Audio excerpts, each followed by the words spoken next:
when Spock said something about how Plato's teachings were about truth and beauty and justice, and then Parman says, our circumstances forced us to adapt to what Plato said. And we've got the most democratic society conceivable. That is America. We have the best democracy. Nobody democracies more than we do. I know, my God. Oh my God, you have him down. Perhaps I could use this as an excuse to go to those far-off planets with little polka-dotted people if necessary, and be able to talk about love, war, nature, God, sex, all those things that go to make up the excitement of the human condition. I'm Captain James Kirk. Mr. Spock. Your move, Captain. Jim Kirk of the Enterprise. What's going on? I'm James Kirk. These people are my friends and my shipmate. Leave my crew alone. Out of the question. How about that? James Kirk. It fits like a glove, Captain. Oh, the bonehead ideas. Gentlemen, I'm Captain James Kirk. Get out of my chair. Get out of it now. My greetings and felicitations, Captain. So good of you and your officers to, drop in. Absolutely smashing. Domo arigato, Mr. Mugato, and welcome to Humanist Trek. It's a Star Trek podcast that sometimes tries to be a comedy podcast about the humanism in podcast.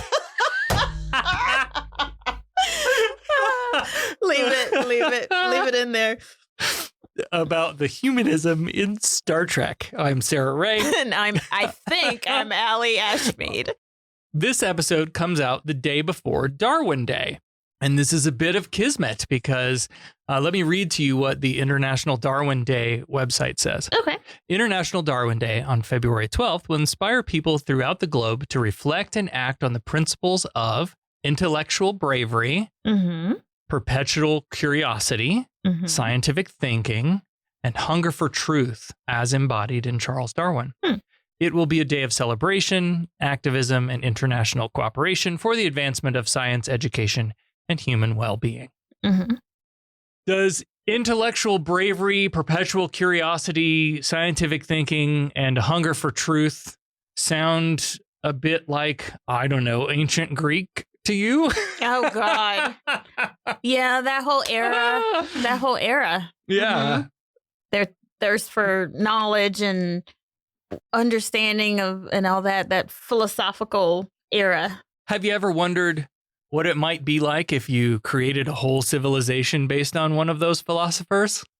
Well, we're doing it this week in Star Trek, the original series, Season 3, Episode 10, Plato's Stepchildren. Sir, contact with an object. It's moving toward us. No visual contact yet. Deflectors, full intensity. Mr. Sulu, yes, Captain. Anything on your scanners? It's coming at light speed. Collision course. Visual contact. Anything, over? All wavelengths dominated by ionization effects, sir. All engines full stop. The Enterprise is responding to a distress call from an unknown planet. Am I reading the wrong script? This is last week's episode. We're approaching a planet putting out a distress call. Again, despite the fact that Spock reports no signs of life. This is last week's episode. We found the Defiant. We scanned the Defiant. No signs of life. They beam over, but this time they don't wear suits, so it's fine. It's Kirk and Spock and McCoy, KSM. They beam down to this planet, and suddenly we've got the Greek columns and all this marble. It's like the Adonais episode all over again. Yeah. It wouldn't be Star Trek if they didn't plant the answer in the very first opening paragraph of dialogue. This planet is important because it's got lots of kyanite deposits. What are those? We don't know. But apparently they're a power source or can be used for power. It's the coal. It's space coal. It's space coal or space diamond. Some reason they could possibly rape the planet. So of course we're going to respond. So if you had guessed this week ancient Rome or 1920s Chicago, you'd have been wrong. This week we're on planet ancient Greece. And right away there's a boomy voice asking if they're from the spaceship Enterprise. And the camera pans over to this large shadow against the wall. It's huge and it's like around a corner. A classic comedy. The shadow quickly shrinks as a man called Alexander comes around the corner. Alexander is played by Michael Dunn, who was a little person, I should say. And according to Memory Alpha, was also considered for the role of Spock in The Cage. Really? Mhm. Oh, interesting. And Baylock in the Corbinite maneuver. Oh, yeah, but they used the child They went instead. to, Clint Howard, right?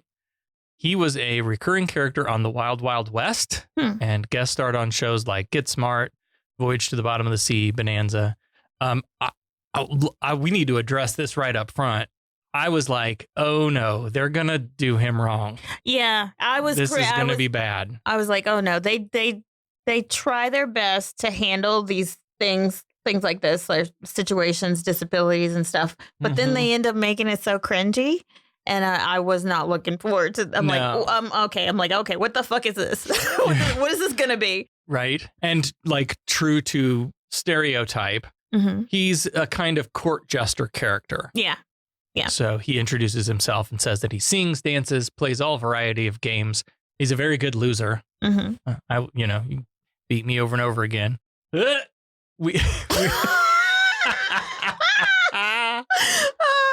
Sorry, delayed reaction there. Oh man, that was great. We learn that the inhabitants of this planet are called Platonians because their founder really liked Plato's ideas a lot, and that Parmen, their current philosopher / king, even calls them Plato's children, although they feel more like stepchildren. The planet they were on, their star went supernova millennia ago. So millennia ago, it didn't click for me. But they managed to escape, and then they just sort of like bounced around from planet to planet. And I think at some point they may have been on Earth. Right. And that's how they ended up knowing of Plato. Yep. There's an odd physicality thing that happens here. It's almost like Alexander is being controlled somehow as his body like tenses up and he backs into the next room. Yeah. Like he's being pulled somehow. I'm like, why didn't you just make him go forward? Yeah. He was the only one who went backwards. But I guess to give that illusion of him being pulled by some unknown force. Right. And in the next room is Parmen himself and his wife, Philana. And she's like, welcome to the Republic. Which one of you is the doctor? Parmen's got a nasty case of xenopolychlamydia, and I hear you have some recent experience with that. No, he has some serious infection in his leg, which he says that he scratched. And when McCoy offers something for the pain, the hypo spray like floats out of McCoy's Batman utility belt all on its own. Yeah. And McCoy's like, what the fuck? So these people have some serious telekinetic powers. But McCoy is confused because he's like, this is just a scratch. Why hasn't this been How'd it attended? get so bad? Yeah. Right. Why is your leg rotting off from a scratch? Where's your doctors? They don't have one. Parmen is played by Liam Sullivan, who guested in a bunch of shows, and Philana was played by Star Trek royalty Barbara Babcock again. Yeah, so 2 weeks in a row. Yeah. You might also know her more recently from Dr. Quinn, Medicine Woman. I want to say my parents used to watch that. I like that. I actually like that show. Dorothy Jennings? My brother That's who would. she played. My brother would call that show Dr. Quinn, Medicine Bitch. It was the same thing every week. But it was a good show, I thought. Off to the side, Alexander starts to plead with Philana. These people came to help. They deserve better than death. But she telekinetics. It's like the Force. They're using the Force. They are. She forces his own hand into his mouth to shut him up. Yeah. I find your lack of faith disturbing. And she's like, Alexander, you talk too much. Talk less. What? Smile more. Huh. No, you're not a Hamilton junkie? That's from Hamilton. Oh, this character's name is Alexander. That's not the one song. The couple of songs that I remember is not that one. Okay. You'll be back. Yes, of then course. You'll see. After the theme, Alexander is playing a game with a couple of the non-dwarf Platonians. Pause for a couple of things. First of all, the spoken name of the episode. He said that these people are called Plato's children, but he thinks they're more like Plato's stepchildren. And yet he's really the only one who's treated stepchild-like. Right. All of the other, what's the word? The non-dwarf. non-dwarf Platonians right. aren't treated like stepchildren. They're treated like children. Well, because they have everyone has the telekinetic power, as we learn, except for Alexander. And so I think, this is actually pretty deep. And we can talk about this at the end, but it's actually pretty deep that he's being treated like stepchildren. And he feels that they are all stepchildren. The rest of them can't see it. Yeah. So this looks like a giant life-size triangular sort of chessboard. Mm-hmm. It's on the floor and they walk right through it. You remember that scene in Harry Potter where they're playing wizard chess on a large chessboard? I would love to have that as a floor. Like, a chessboard? Well, I mean, yeah. And my mom's got black and white checkered linoleum. You just need to get those big ass pawns. Yeah. And maybe like little chairs. Oh, that'd be a neat way to decorate the room. Yeah. Instead of pawns, they would actually be chairs in the shape of the actual. That's cool. Yeah. Yeah, that'd be fun. Because we have all this money. Right. Yeah. These pieces are extremely heavy, and Alexander has to use like his whole strength just to pick one up and move it one space. And then the other guy just moves his piece with his mind from across the room. Yeah.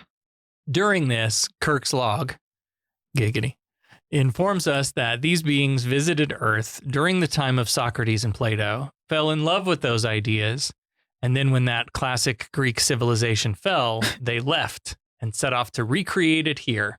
So there were ancient aliens. See, I told you. I fucking told you. They're planet hoppers. Could you imagine an alien race visiting Earth today and being like, wow, capitalism, this is fucking brilliant. Let's go start a whole ass planet designed off capitalist theory or whatever. And we fucked up the universe and don't even know it. McCoy has no idea how he's going to cure this guy because their bacteria is unlike anything we've seen before. So it's a drop of the true and hope something works. Yeah. Here he is back to not knowing his shit. Where's Mbenga? Yeah. He can diagnose a fucking interplanetary fucking universe shift interphase, but he can't identify. Solve a cut. Right. An infected cut. Oh my God. Oh God. Oh, please. So Alexander gets his ass kicked in this chess game, right? But he's a good loser, we established, so no big deal. KSM start into a line of questioning here. They ask about how long they've had these telekinetic powers, and Philana starts to give a hard answer, 2.5 somethings. Mm-hmm. But then she stops. When we arrived here on Platonius, brain waves control the powers, and apparently they can be used even when asleep. That must come back around later, right? Mm-hmm. But McCoy's like, well, why the fuck don't you have any doctors? Like, if you're so this and so that. Hold on to your pips, kids. Star Trek's taking another swing at the eugenics question. Mm-hmm. See, these people are the result of a eugenics program back on their home planet, Sandara. 38 of them were bred for contemplation, self-reliance, and longevity. Basically, to do nothing but sit around and think. Yeah. So this is why they have no need for doctors, of course, except that a simple scratch eluded their so-called self-reliance. Mm-hmm. Wouldn't medical care be part of self-reliance? Anyway. Yeah. Philana's like, go on, how old do you think I am? And Kirk's like, Spock, don't answer that. This is a trap. It's a trap. I never play this game. First of all, I'm terrible. Don't ever nobody ask me, how old do you think I am? I am terrible at it, and somebody's going to walk away feeling bad. I actually love, like, people that I don't know. Uh-huh. I love, I don't say, how old do you think I am? Right. Well, sometimes I do because because they'll exclude me from something. They're like, oh, you don't know anything about that. You're too young. Uh-huh. And I'm like, okay, motherfucker. How old do you think I am? And I love to see their jaw drop when I tell them. Yeah. That's the only reason I do it. I don't know. I've maybe got 10 more years that I can continue to do that because I know then I'll start looking my age. Well, Spock's not any better than I am at this game, and he guesses 35. But he's off by 2,265 years. Incorrect. We learned she was 117 and he was 128 when they married. Becca, I love you, but I think we would have killed each other long before 2,000 years. I don't. Well, see, this is why they're so evil, because they're just bored. Yeah, like they're fucking bored after being. There's only 38 of them. Right. They have no entertainment but themselves and the poor Alexander. So Right. Suddenly, busts start crashing down off of their columns. Chess pieces go flying. And Spock's like, cool as a Vulcan cucumber, of course. Fascinating. I believe we're experiencing the psychokinetic manifestations of Parman's delirium. everybody's crouched down up behind something, trying not to get hit by a pawn. But then, incidentally, up on the Enterprise, Scotty calls down and he's like, Captain, we're in the midst of a storm. Little does he know that Parman's delirium is affecting them all the way up in orbit. Kirk tells him to, just get out of orbit and get into space. And Scott said, can't. She's locked tight. She's locked tight. Kirk sends McCoy over with a hypo to knock out Parman, but McCoy gets tossed around, and so does Alexander. Kirk rushes over to help Alexander, and as we'll talk as we go through this, I love their relationship. Oh, I do too. So much. Yeah. But Kirk gets knocked around. And finally, Philana covers Parman's eyes with her hand, and apparently that allows McCoy to get close enough to come trank him. Yeah, I guess she has to do something to quiet his mind so that he can stop. Oh yeah, maybe it was a force thing. It was probably some type of mind since they're all telekinetic. Yeah. So. Alexander's doing the international sign of choking. Yeah. He's got his hands at his throat, and McCoy has to run up and shake Parman to break that hold on him. And then suddenly on the Enterprise, hey, the turbulence is gone. So Scott's all good. And Kirk's like, okay, Spock, McCoy, let's get the fuck out of here. But McCoy wants to stay until the fever breaks. So Alexander shows Kirk and Spock to a guest room in the South Wing. Remember earlier when I was worried that they might pull some late 60s bullshit about little people? Mm-hmm. Boy, was I wrong. Me too. I was so wrong. And I was thinking, oh, this is just amazing that they were already forward thinking. And woke is the word you're looking for. Oh, yeah. Woke. Yeah. Some people have like a break out into hives when they hear that word. But yeah, it's exactly woke, because Alexander is so thankful that he saved his life, and he feels like, okay, there's some stuff I need to tell you. It makes me wonder if, sometimes, and more so recently than back in the day, they would have, some sort of experts, or did they consult Alexander? But never does Kirk get down on the ground and talk to him like he's a child, or the blocking and staging and stuff that they sat down together a couple of times. Only once, but I think it was done pretty well, and it was at the end. But right, it makes me wonder if they consulted someone. Hopefully, they consulted the actor or someone. Right. Yeah. Kirk asks him if there's any other Platonians like him, and Alexander's, what do you mean like me? Well, it's like, what do you mean, you people? You know what I mean? Yeah. And Kirk says people who don't have psychokinetic ability, and Alexander's like, oh, I thought you meant I'm little. Yeah. And I was like, oh. Because these fuckers are always making fun of me for that. Yeah. Yeah. I just, this whole scene, the way everything was played, Michael Dunn's face acting, this was just amazing. I loved it so much. Yeah. He talks about how they made fun of him, and the whole purpose of him being there was to be the buffoon. He's a slave to everybody, and they can just kind of yank him around at their whim. Well, apparently this power just comes to you sometime after you're born, Alexander thinks. So they're talking about others like me and being a little person and how they're fucking with them all the time. And Kirk's like, hey man, where we come from, there's people of all shapes and sizes and colors, and nobody has power over others for it. Suddenly, Alexander gets psychokinetically controlled again and runs out of the room, leaving Kirk and Spock alone. And Spock's like, boy, I can't wait to get the hell out of here. But it might not be that easy, even if Parman lives, given the power these people have already displayed. They're thinking that this utopia of theirs is the best kept secret in the galaxy. There's no way that they're going to want to let that secret get out. So he's worrying that they're not going to let them go. McCoy comes ripping in, real proud of himself for curing this infection. So Kirk's like, Great news. Let's make like a tree and get out of here. It's leave, you idiot. Make like a tree and leave. You sound like a damn fool when you say it wrong. All right, then leave and take your book with you. Get out of here is another Back to the Future joke. Oh, okay. Oh, sorry. But when he calls up Scotty, we learn that they're stuck. The Enterprise is stuck in the mud. It's not damaged, but they're locked into this orbit. They've had a general protection fault. Because Scotty says everything is frozen. And all the screens have a blue screen of death. And they need to do a hard reboot. I need someone to edit this episode with blue screens all over the bridge. Yeah. Kirk is like, what the fuck happened? Was the turbulence that bad? And Scotty says, no, there's no damage to the ship, but he doesn't know, and that's all he can say. Scotty doesn't know that Fiona and me do it in my van every Sunday. Subspace communication with Starfleet is down. The transporters aren't working. This is obviously the work of the Platonians. Mm-hmm.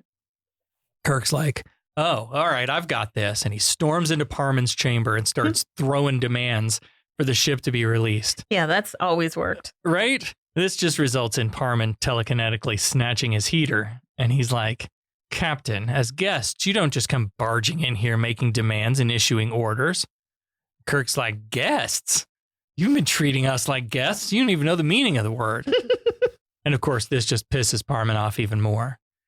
And even Alexander shakes his head as if to say, like, Kirk, you better just shut up. But Parman's like, don't take that time with me. And then he proceeds to control Kirk as the beginning of some of the most humiliating shit I've seen people go through. He makes Kirk slap his own face like over and over again. After the break, we learn that Parman has blocked communication between KSM and the Enterprise now, and Spock seems to think Parman has no intention of releasing them. Mm-hmm. Suddenly, just like Alexander has done a couple of times, McCoy bolts up right now and starts toward the door, followed not long after by Kirk and Spock, who have also lost control of their bodies. This was some acting choice right here. Well, honestly, I actually thought it was very good. Yeah. This whole next scene, it was humiliating, but I just want to commend KSM for the acting that they had to do against an invisible force. Mm-hmm. Bravo to them.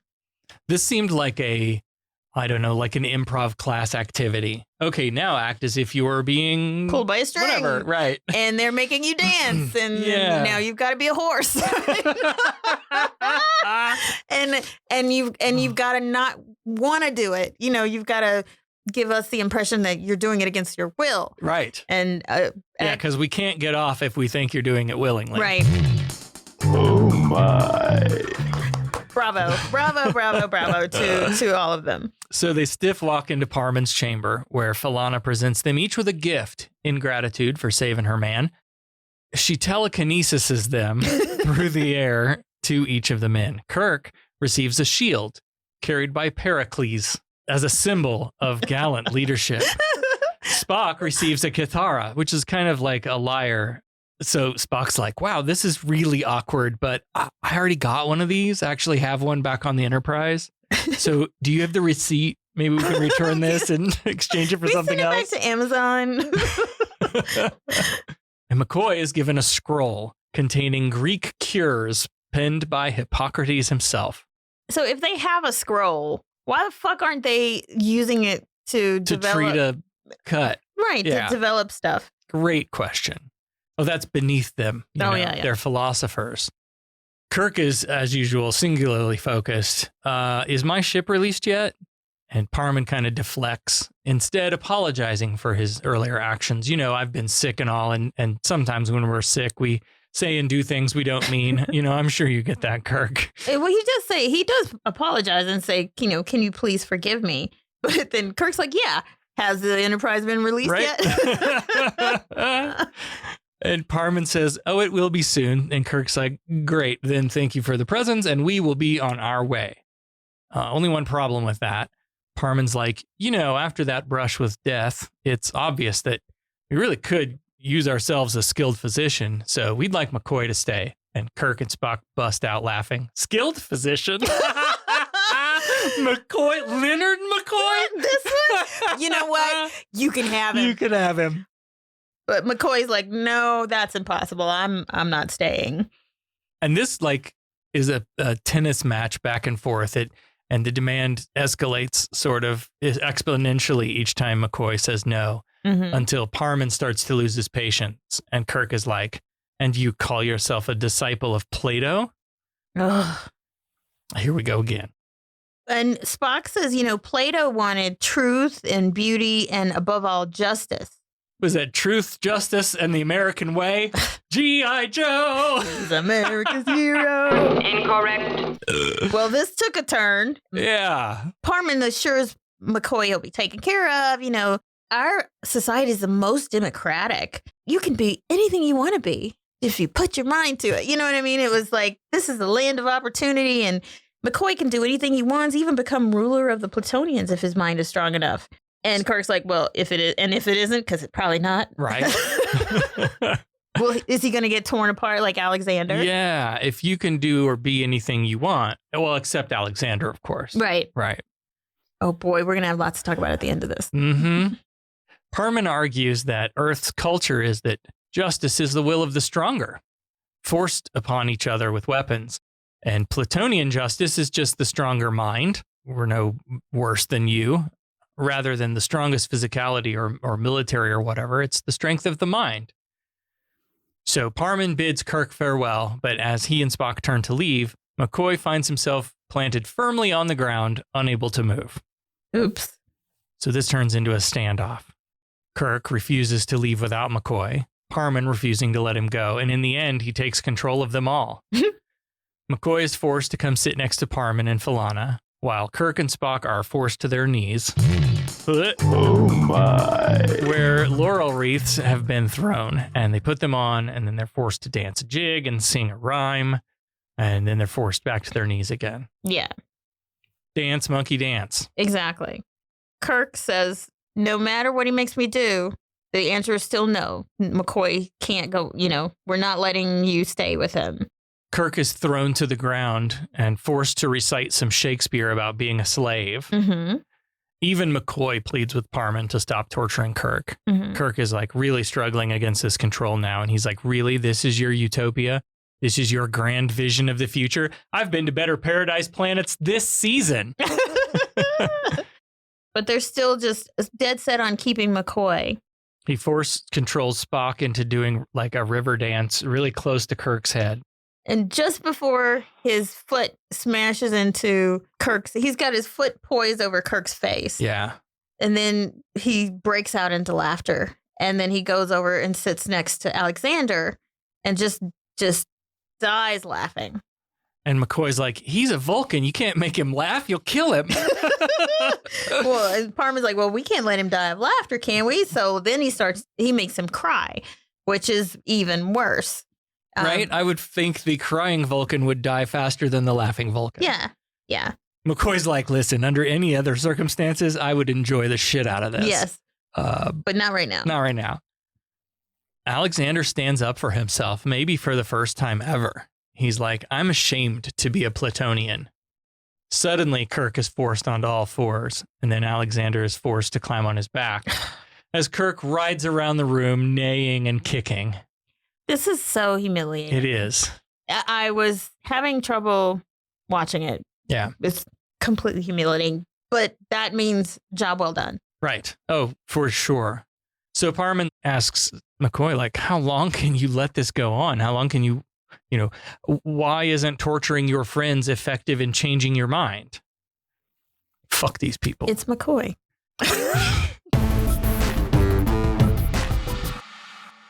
Somehow they've gotten away from Parman and they're in the guest room again. And Spock is doing this thing with his hands, like he's really focused and concentrating. McCoy says, he's going to have to come through it himself because that emotional turmoil must have done a number on his Vulcan brain. So he's like having to recenter himself. I really thought that this conversation was interesting given the context of the audience. So they're having a healthy emotional release conversation, right? A bunch of guys. Yeah. It's okay to cry, Spock. It's okay to be scared. It's okay to whatever, like feel your feelings. And this to what has been stereotypically probably ascribed to the fuck your feelings generation. Yeah. We don't talk about our feelings. Nobody's depressed. If you're a guy, don't let me see you cry. You're fucking weak, you know. And if you do go to therapy, which is shunned, frowned upon, you don't tell anybody that you're going to therapy. Right. And we have come so far from that. Just in the last 5 years. Yeah. Agreed. Huge leaps and bounds. Thank you, young people. I know. I was going to say, it's not us. It's not people it's our the youth age. leading the way. Yeah. And we're having to change. Yep. For the generation that's watching this, I thought that was And McCoy is even saying the release of emotions is what keeps us healthy. Yeah. I'm like, what? It's good for your health. He's actually being he's a hit or miss. Yeah. It depends on whether he's got a drop of the true in him or not, I guess. I think he needs a drink or he's had a drink. Spock notices something here too and calls out that like what he's noticed when humans have healthy releases of emotion is that it's often unhealthy for the people closest to you. Boom. Mic drop. Woo, he's right. Yeah. Because if you're feeling something intense like anger or sadness, the people who love you the most and share their lives with you are the ones who are going to be affected by it. Oh, yeah. Yeah. They're going to be the object or subject of that, you know. Yep. Speaking of releasing emotions, Spock asks if Kirk and McCoy are still angry with Parman. And when they say yes, he's like, you have to release that emotion. You got to let it go. Just as I have to learn to control my own anger. Mm-hmm. Right. So the Vulcan approach to mental health is the inward reflection and self-control and whatever. Where the human result is an outward expression of the emotion.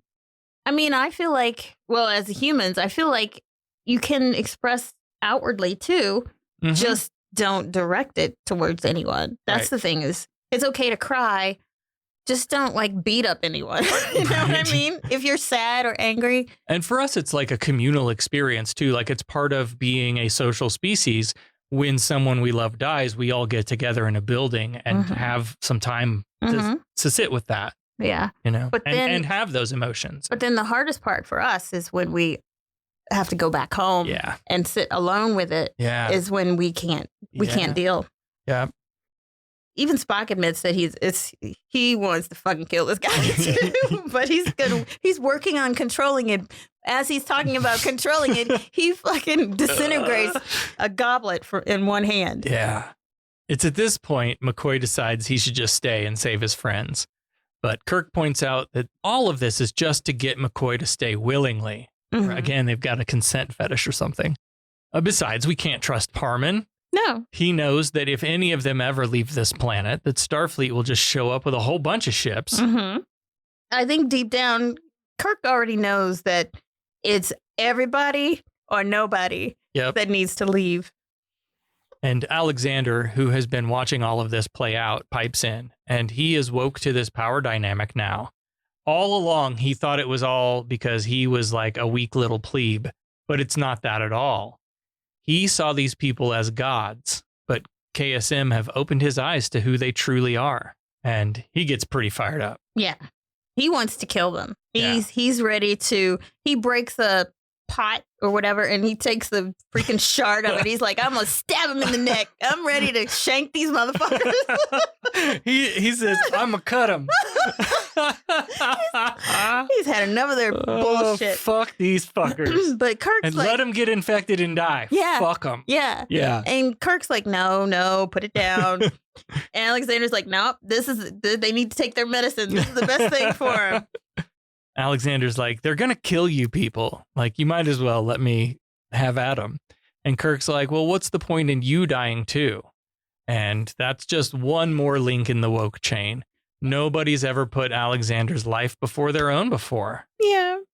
I love this part too. Yeah. And he's never had that. And it's crazy what someone giving a shit will make a difference in somebody's life. Yes. It'll change your own perspective about you. Everybody says, oh, if you can't love yourself, how are you going to love anyone else? But if someone actually does love you, that might help you love yourself. You know what I mean? Mm-hmm. Yeah. So Kirk and Alexander sit down together and Kirk's like, hey, buddy, this is Star Trek. We haven't given up yet. And besides, there may be something you can do to help. So let's get a plan going. I know. Kirk finally puts on his fucking thinking cap and starts asking the right questions. Right. Like, did the Platonians always have this power? No. And when did they get it? About exactly 6 months and 14 days after we got to this planet, which is when this trauma has been burned into my brain. Alexander's like, oh, I'll never forget that. And then Spock asks, and how many months of supplies did you bring with you? 3 or 4 months. Good point. Little math. So Spock's hypothesis is that there's something about the native foods that provide this psychokinetic power, and that Alexander must have some inability to absorb or process that compound, whatever it is. I love the whole conversation and the natural way that they arrived at this diagnosis / hypothesis, because this is the one time that they arrived at a explanation that actually made sense. Right. Logical sense. Yep. So luckily, McCoy has a blood sample from Parman already, so he just needs to take one from Alexander to compare it against. Hey, do you remember that substance we mentioned at the beginning of this episode, apropos of nothing? Kieranide? The thing that the planet was rich with, and they were going to go down and probably rape the planet. Yeah. Well, you guessed it. That's the magic MacGuffin this week. Kieranide is broken down by the pituitary gland, which is something that also caused Alexander's dwarfism. Yeah. So he can't process the kieranide, so he doesn't have the magic powers. And I think the whole premise of this is actually well thought out. I wish every other episode would. I mean, it makes sense. He's small because he's got a pituitary problem. Right. There's an element on the planet that depends on pituitary function. Yep. And he's different than everybody else. And it just makes so much sense. Yeah. It's amazing how much better an episode can be when you just put 5% more on it. Just a little bit of extra time to make sure that any of this shit is any kind of scientifically sound. McCoy, who apparently has a vial of kieranide in his Batman utility belt, for some reason, starts prepping hyposprays. He never is that prepared. No. What usually happens is, gosh, where are we going to get some kieranide? Yeah. Then somebody's going to have to go outside, go into a cave and extract a sample. Yeah. But no. He's got it right on him. Yeah. So he injects Kirk and Spock, double the concentration that's in Parman's blood. And they have a conversation about injecting Alexander too, but he doesn't want this power. Again, he's like, wokety woke now, and he doesn't want power and control over others. He just wants the freedom to be in control of himself. And all he asks is like, if y'all get out of here, take me with you and drop me anywhere, as long as they've never heard of kieranide or Platonius. The problem is the time factor of how long it's going to take for their bodies to metabolize the kieranide. They did get a double dose, but, who knows? It took the Platonians 3 months. 3 months. So they're hoping it kicks in. But then suddenly, Uhura and Chapel beam into the room, try to speak, but then they turn and robot stiff walk out of the room. I'm like, oh shit, here we go. And Kirk's throw to commercial is, I guess we weren't sufficiently entertaining. That's foreboding. Big wardrobe change. Oh my gosh. During the commercial break. Uhura and Chapel are dressed in these gorgeous, beautiful robes. And then suddenly Kirk and Spock are wearing these tunics. They're real short. You know what? I appreciate that they didn't put the short shit on the women. Yes. And Kirk and Spock have all their shit hanging out. Yeah, so, exactly. Hey, I like that.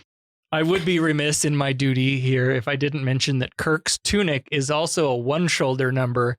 So we've got his chest exposed on one side because it's been a while. He got to have a titty out. I mean, you've got to have a titty out. There's some laughter in the background that seems to come out of nowhere. Yeah. And then Kirk and Spock do that thing. And maybe this is a white people thing. I need you to tell me. Have you ever tried to move shit with your mind? Have you ever like laid a pencil down and been like, I'm gonna move it. I'm gonna move it. Only when I'm super high. Or is that some I think maybe it's crazy white people shit? I don't know. So Kirk's like, I don't know if that stuff is kicked in or not yet, Spock. So we should try to concentrate on that plate of food with me, and we'll see if we can lift it with our minds. Nothing happens. Nothing happens. Laughter again and applause. And on one side of the room, these panels slide back to reveal the audience. Parman, Philana, McCoy, Alexander, and a handful of other Platonians. And Parman's like, welcome to our party. Dance, monkey, dance. Yeah. Ugh. Strap in. Yeah. I don't know what you might need to put a warning or something on this. Uh-huh. This is a special occasion. This is like we're welcoming a new brother into the cult. So this is like McCoy's baptism or something. And Platonian baptisms have song and dance, of course. So Parman uses the Force and throws Spock, Uhura, and Chapel off to the side. Alexander starts playing Stairway to Heaven on the lyre as Spock starts singing. Did you notice it was in that key? The Stairway to Heaven key? No, the notes at the very beginning. Dun, dun, dun, dun, dun, dun, dun, dun, dun, dun. That very first like dun, dun, dun, dun is here. Let me find it because this is fun. That's the key. That's the key that it's in. Was Stairway to Heaven out back then in the late 60s? I don't think so. No. Led Zeppelin. Oh, they weren't. That's 1971. Oh, just. So, sure? real close. Yeah. Led Zeppelin stole Star Trek's music. They did. They went back in time. I'll be back in time. This goes on for far too long. Spock singing. But I love Spock. I love Leonard Nimoy so much. I just enjoy seeing him do all these different things. Like even so when he was doing the dancing, part of that was not him. You could tell from behind. But it's just so cool to see him get to do more than just the straight man logical stuff. Right. Yeah. And so they're enjoying I don't know if the words of the song have anything to do with it, but it's more like warning young ladies to beware of men. It sounds like what it was. If that's not ever important. I mean, it didn't relevant. Yeah, it was relevant today too. The furniture starts sliding around on its own. And this was, the set stuff they did was fun. Yeah, I think when the pieces are flying across the room and shit like that. And it was actually well done. Yeah. The sofas, the chaise lounges. Yes. It was kind of like watching a Broadway show, and because that stuff, how it moves around. And Chapel and Uhura and Spock and Kirk are being thrown around like toys. And eventually they put Chapel and Spock on one chaise lounge and Kirk and Uhura on the other. And these two in the audience, Dianite and Ericlitus. Dianite and Ericlitus. These are the same two fools who were playing the chess game with Alexander too. Yeah. These are the two Platonian characters who were given speaking roles. Yeah. It just basically is they're just talking about the performance. The way so I assume the scene was trying to convey like the indecisiveness because you have Uhura on this chaise lounge and you have Chapel on the other, and Kirk and Spock are like switching places back and forth. Like they can't make up their mind which one they want to fuck. Yeah, right. And it's actually Harmon that's can't make up his mind on where he wants to put them. And so they're just like, oh, make up your minds, Finally, Spock and Chapel are in a pre-makeout session posture, and Chapel's begging for this to stop. She's like, I do want to fuck you. I've thought just a lot about this, but it's not like this, and she feels like she's like, I want to die. It's humiliating to be forced into a situation like this. Yeah. But they are forced to kiss. She admits it out loud as they're forced to kiss. Like, I really do kind of want you. I've been wanting to jump your bones for a long time. These two guys in the audience, this is Statler and Waldorf from the Muppets. They're out in the audience heckling Spock. Okay, partner. I want to see you dance. Whoa. Now dance. Dance. Dance. That's beautiful. You think I can dance like that? Well, of course. Oh, my foot. Oh my God. Philana is looking all hot and flush like she's getting into this, you know. Then Kirk and Uhura are forced to embrace, and they too try to fight against this power, but it's no use. Uhura has a great bit here about fear, how they're using their fear against her right now, and she and Kirk are forced cheek to cheek. This is one of those classic Star Trek scenes that everybody knows, whether you know it or not. And everybody lost their fucking minds. But she does repeat she's like, I'm not afraid. I'm not afraid. She's like, I'm thinking back to all those times on the Enterprise I was afraid, and your strong, handsome, manly voice would come over the tannoy in my ear. And You're struff. And do you ever see Means on film? Do you remember in Living Color? I remember, but I remember that. 3 snaps in a Z formation. Yes. But anyway, it was. Yeah, it was. This whole scene was just a bit cringy. Yeah, but she says in this situation, like she's not afraid, despite that they're making her tremble. They're making her seem afraid. And that's part of their what they need to get off. Apparently, Philana was getting off on it, like. So yeah, they kiss and they have that monumental, I think, history-defining moment in the show. The kiss heard around the world or whatever. Although if you look closely, they don't kiss. Well, they kiss, turn to camera. I guess they could because they did as much as they could push it on TV. But like we saw Spock shoving his tongue down Chapel's throat. Right. But they just couldn't show a white man and a black woman. Yeah. So it was insinuated but assumed to be. And again, like I think we have to talk about science fiction's way of dancing around the social mores of the time. At least they're doing it. I mean, they're trying, and they're trying to get away with whatever they can get away with that the network would probably let them. Right. If Kirk and Uhura had like on their own as 2 consenting adults come to the idea that they needed to fuck, that's not okay. But when aliens are forcing you to do it, oh, you didn't mean it. So that'll slip by. But again, it's planting that seed in someone's mind that this happens. Yeah. I'm wondering what was the first on-screen same-sex kiss? I mean, I know they had a few in TNG, but I'm just wondering overall in TV land, movie land, what was the first? This is according to Wikipedia, so take that as what it is. The first erotic kiss between 2 members of the same sex in a film was in Cecil B. DeMille's Manslaughter, 1922. Oh, yeah? A marble bench slides in front of the audience, and on the bench are a variety of weapons. Kirk picks up a whip and starts snapping it around the room, and Spock takes a red-hot poker. He's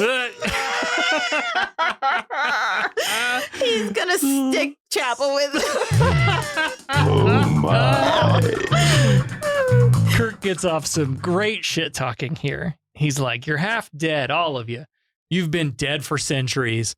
We may disappear tomorrow, but at least we're living now. And you can't stand that, can you? You're half crazy because there's nothing inside. Nothing. And you have to torture us to convince yourselves you're superior. And then Kirk starts cracking the whip at Uhura's face. And I thought this, whether intentional or not, was a great commentary on slavery and the black experience in the United States of the times. Like, Kirk tells them they have to torture people to convince themselves they're superior. And if that's not some fucking white fragility, I don't know what is. So much in here. They managed to... They're making up for all the other episodes. There's so much packed in here. The visual representation of the white man whipping at a black woman. Holy shit. Yeah. Yep. Yeah. And it being our hero forced to do it made me feel a lot of ways. Yeah. This is how you do an episode. This is how you do it. This is how you make people feel uncomfortable and fucking drive home a point. Yeah. So well done. Meanwhile, Spock's holding the red poker. Spock's hot poker is getting close to Chapel's face. I know, right? Finally, McCoy's like, okay, stop it. I'll do whatever you want. Just stop the insanity. Alexander is sneaking around, and he gets down onto the bench with the weapons, and he grabs a knife. But just as he's about to jump Parman, Philana sees it and freezes him. So Parman's like, oh, okay, you want to play with knives? Here we go. And he proceeds to like force choke him, like to make him stab himself with this knife. And the camera kind of cuts around for reactions. Suddenly the knife turns sideways and Parman's like, who did that? And Kirk says triumphantly, I did. The music plays. I did. And Eric Clitoris is like, that's impossible. You're not supposed, you can't do that. Spock says, quite possible. And he throws his poker away. So, because they're probably going to get their power at the same time. Right. And they're like, what the fuck is going on here? And Kirk finally says, we now have your psychokinetic abilities. But twice the power. And Parman doesn't believe this. So he tests them with a tug of war match with Alexander in the middle. This is the only thing I don't agree with. Yeah. Kirk chose, it was a choice by Kirk to also use Alexander as sort of like a tug of war. If you have twice the power, could you not have just held Alexander back and used the rest of your power to do whatever you needed to do to Parman? Right. And maybe to his defense, maybe he was just getting a handle on how to use it. Right. That's the only defense I can give him. But I'm like, do you have to use the dwarf to do this, to do what they're doing? Yeah. So Kirk turns him around and sends him back towards Parman, and Parman turns him around and sends him back towards Kirk. And this happens a few times. But in the end, Kirk shows his power is stronger, and Alexander is almost at Parman's throat. And now, with the tables turned, Parman begs for his life. And Alexander begs to be allowed to kill Parman. Kirk's like, yeah, but then you'll be just like him. That's not who you are, Alexander. You know what? I'd be like, fuck it. Right? Like, go on then. It's just this once. Yeah. How many people have we genocided in this series? Right. So Alexander puts the knife down. Parman breathes a sigh of relief. But then Kirk decides he's going to show Parman just how much power he has, and he pulls him up psychokinetically. Alexander gets a great hero speech here at the end, talking about how he could have the power, become the leader, but he doesn't want to become like them. All-powerful, intelligent, yes, but he calls them the most contemptible things that have ever lived in this universe. And Kirk's like, well, I don't know about that. We've seen some shit. Once again, we revisit this idea we first talked about in the Gorn episode, I think, where the Metrone was like, you spared your enemy who would surely have killed you. Parman's like, you knew we were going to destroy you and your ship, and yet you spared me. Kirk says that per Star Trek values, killing is murder, even if it's for revenge. One last problem. If we leave now, and there's nothing left in place to keep their power in check, Parman's like, well, you don't have to worry. I think I've learned my lesson. I've been giving this a lot of thought lately. Y'all are welcome to come visit anytime you like. Well, and Kirk just reminds him, hey, we can fucking generate the same psychokinetic energy anytime we want. So don't try anything, basically.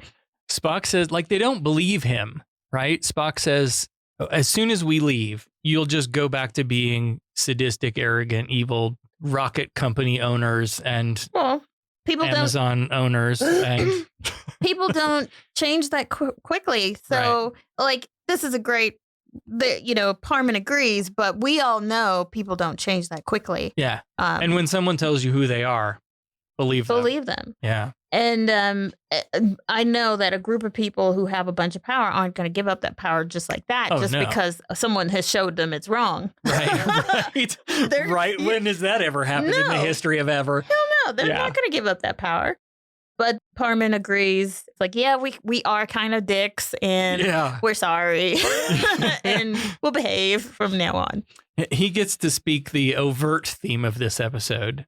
Basically, absolute power corrupts absolutely. I wrote that exactly the way that was. Yep, I wrote that down. And he says, power turns saints into savages, and we can all be counted upon to live down to our lowest impulses. Mm-hmm. What a great observation on the human nature. But Kirk is like, yeah, and you're making real nice speeches and everything, but just make sure this one sinks in. And I kind of got the feeling that, they're going to be back to check on him to make Someone sure. will be. We'll send the Cerritos out for second contact.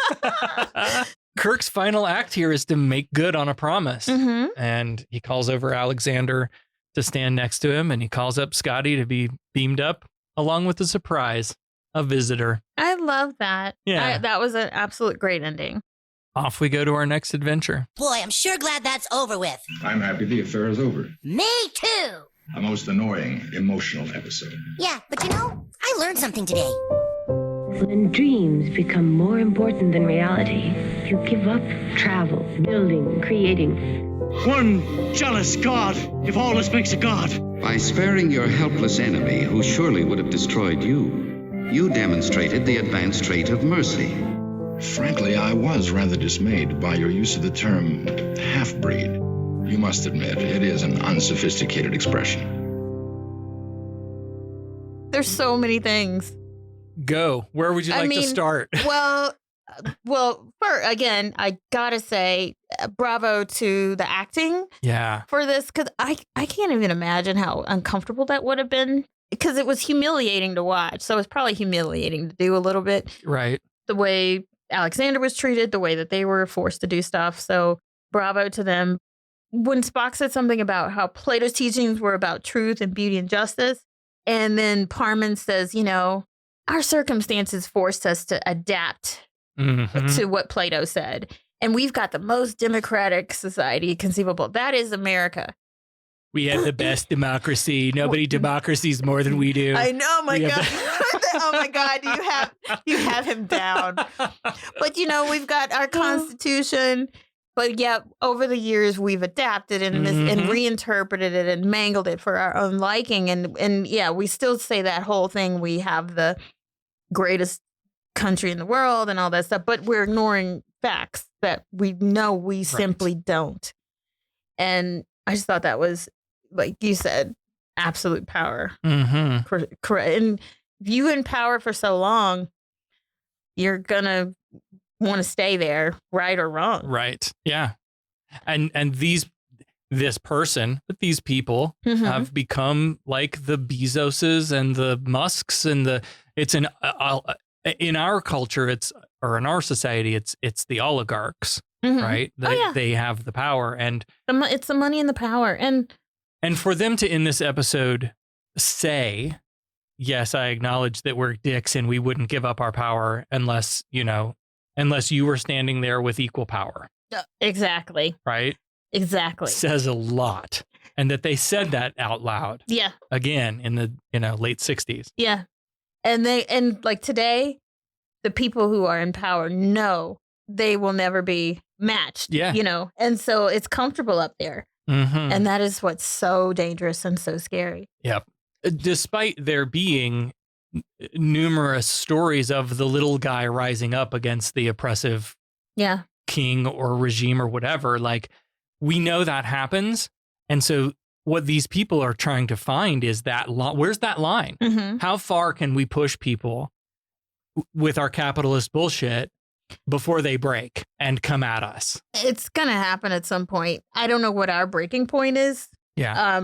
I mean, gosh, that's how civilizations have changed. And we take history lessons on it. We know it happens. But it still doesn't sink in that this could happen now, but yeah.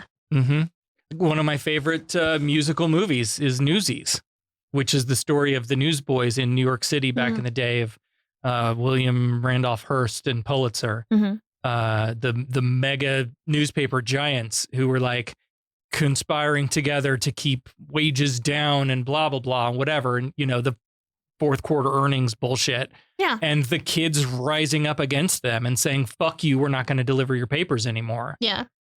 No matter the cost. And they don't realize how much they need those little guys. Like if Parman didn't have Alexander, and if nobody stopped by, on a starship, what would they do? Start eating each other, turning on each other, because they treat the little guy like shit, but they need them. Yeah. It sucks. The whole cycle. Mm-hmm. And I wonder sometimes too, you take a regular person, you've got the lottery's huge right now. You take a regular person, you give them all that money. Yeah. They're gonna become I mean, I don't care how good you are, unless you just give all that money away right then, Mm-hmm. you're gonna become this. You're gonna become evil just because you get drunk on that power and you'll be like, why can't I? Who's gonna stop me? Who's gonna stop me? Right. I can do what I want. Yeah. Money is power. Here. We also have to talk about the kiss heard round the world. Yeah. Holy shit. Yeah.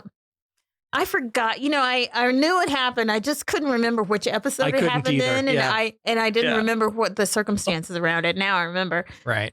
Yeah, and I think like you said, forcing them to do it was more palatable than them consensually engaging in it. Right. Well, and also, and I don't know that I thought of this in the moment, but African slaves were raped on a routine basis. Yep. So white dude kissing a black woman is not an unheard of thing. No, in this culture. But there were also, in a consensual way. Oh no, we can't do that. I mean, there were interracial marriages, right? At that time, few and far between, though, because they had that law. Yeah, it was a law right. that you could not marry out of your race. Yeah. But we've done some dumb shit. Oh my God. As a race of people. God. And it's so, I swear though, when we learn about our history, we're so far removed from it. It's like we're looking at it like it's a television show. No, we fucking did this. Yep. And it could happen again. And that's what I was saying earlier. I'm like, we're learning our history, but it's not sinking in that this is us. It's something about the human brain that if you were, and this is the argument they make, I didn't own a slave.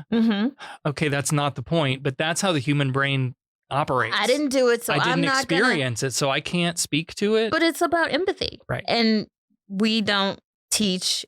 No, I mean, can you teach empathy? I think you can. I think so. It's to some degree. But we compartmentalize because we didn't go through it. So. Right. It's easy to dismiss. And that's why history repeats itself. It's because we just can't, we don't get it. Yep. And we'll say shit like, oh, I can't believe how they let Hitler rise to power. Motherfucker, and then you're we're doing watching it it now. happen again. You're doing it now, you piece of shits. But yeah, absolute power corrupts absolutely, like you said. Yeah. And also, how you treat the most vulnerable in your society. Yes. Kind of dictates who you are as a person. Or the most vulnerable in our society is like the earth right now. Animals. Right. Children. Like, we don't give a shit about children. Let them get shot up in school. Yeah. But hey, I'm going to tell you what book you can read. Right. Because that's more important. Yeah. Don't you dare read this book about two boys kissing. Yeah, but you can get shot up in a school. You can take a bullet. Yeah. It's crazy. And this is how I know we're going down the tubes fast. Yep. Let's get right to business. Fine, I'm authorized to pay an equitable price. Federation has invested a great deal of money in our training. They're about due for a small return.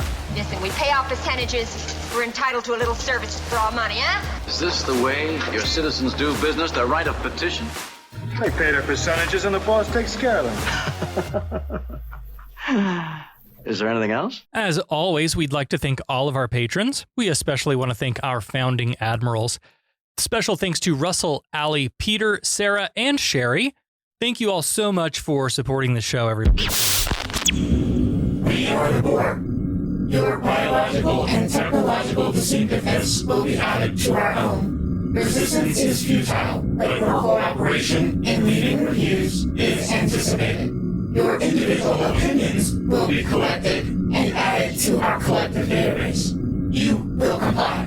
Assimilation into our Atheon collective grants you early access to episodes and a trove of bonus content assimilated from across the podcasting continuum. Locate your designated patron node at patreon.com/HumanistTrek to assist in furthering our assimilation efforts across the galaxy. And and ensure the propagation of Humanist Trek knowledge throughout the collective. Resistance is futile. Your assimilation into the Humanist Trek collective is inevitable. Proceed accordingly. I assume you're loitering around here to learn what efficiency rating I plan to give your cadets. Trainees, to the briefing room. Is that all you gotta say? What about my performance? Aren't you dead? I don't believe this was a fair test of my command abilities. There was no way to win. There's no correct resolution. It's a test of character. Now, what is that supposed to mean? I am understandably curious. May I ask you a question? Who's been holding up the damn elevator? Becca joins us once again for the Starfleet Academy Cadet Challenge. Last week on Humanist Trek, you asked us, which two main characters do not appear in this episode? I have no idea what I said. Can you remind us what our guesses were? Yeah. Because I don't remember. Sarah guessed Scotty and Chekhov, and Allie guessed Sulu and Chekhov, and so Allie gets the point. Correct. Yes. I got one right. Now, is that 2 points to Allie or 1 point It's to Allie? 1 point to Allie. No points for you. Incorrect. That's just as good. You're gonna catch up. We are currently at 39.5 to 32.5. Ugh, I'm not gonna catch up. Yeah, well, there's a bunch of questions I haven't even gotten to yet. So next week we'll be reviewing season 3, episode 12, The Empath. The landing party is used to test an empathic race. I don't remember nothing about that. Not even the description didn't help. No. What's our question for The Empath? in the United Kingdom, the BBC skipped this episode in all runs of the series through the early 1990s. I remember something about this. Wait, here's the curveball. Okay. They did this with 3 other episodes. Oh, fuck you. Name the episodes, 1 point for each one you can name. The Nazi one. The Nazi what one was for that sure. Called? Something force? Something of patterns of force Patterns or of force. balance of power. One of those. Patterns of force. Yeah. Maybe did they do the interracial kiss? I don't think that the UK was that bad. Yeah. I don't know. Maybe. So, what would they ban it for? Sex, Drugs, violence, rock and roll. I mean, so Nazis obviously that was touchy at the time. Yeah. I can't think of any other one that is that egregious. They banned it until the 90s? Mm-hmm. Yeah. Early 90s. I was going to go for the Khan one, just for the sexual assault. It was pretty, you know what I mean? Yeah. I don't remember the name of the episode. Space Seed.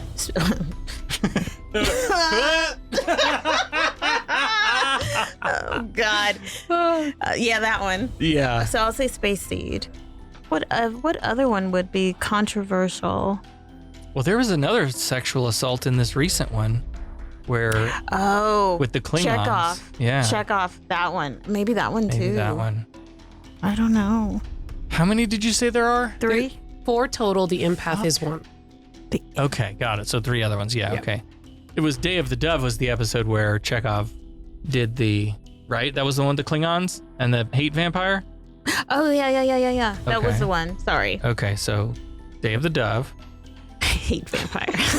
Thank you, X. That was a good one. Thanks, X, for that term, hate vampire, because that's exactly what it is. Yeah. All right. Did we get 3? Are we happy with that? So I have your guesses recorded as Patterns of Force, Space Seed, and Day of the Dove. Is that where you want to stay? As good as it's gonna get. That's the ones that I can remember that were like cringy. I don't. Okay. She's shaking her head. See, I hate when she does that. That's wrong. No. You know that's wrong. She's shaking her head like we fucked up bad. And we have no idea. Yeah. Patrons, hey, send in your guesses. Let's see if I can give you some points because these girls don't know what they're talking about. Wow. Well, if you want to play along and be as far away from the actual answer as possible, it would throw you to the next galaxy or whatever. Right. Go to your social media and share this episode. Use the hashtag Starfleet Challenge. Tell us your answer, and we'll pick out somebody to be our favorite. Next time on Humanist Trek, Star Trek, the original series, Season 3, Episode 12, The Empath.